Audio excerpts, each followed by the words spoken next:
So I had a hole on the Ascend 128T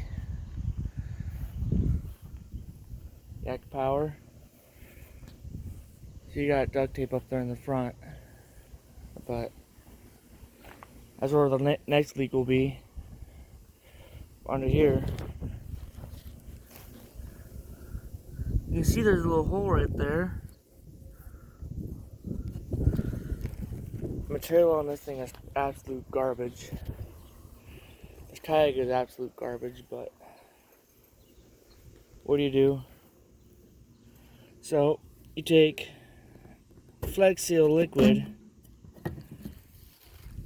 What I did was I just dumped it right in here, and it worked.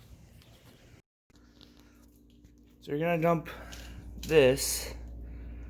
It's better if you use the black. That way you can tell how much you have of it, you know, and how much it's gonna wear away stuff.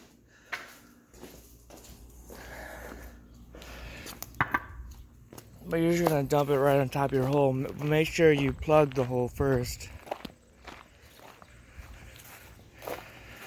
Plug the hole on the bottom, and then dump it in. You're probably gonna have to tilt the kayak, you know, up or down, whichever way where it's gonna, the liquid will just settle. And it's probably better if you leave it dry for a week. That way it's fully hardened.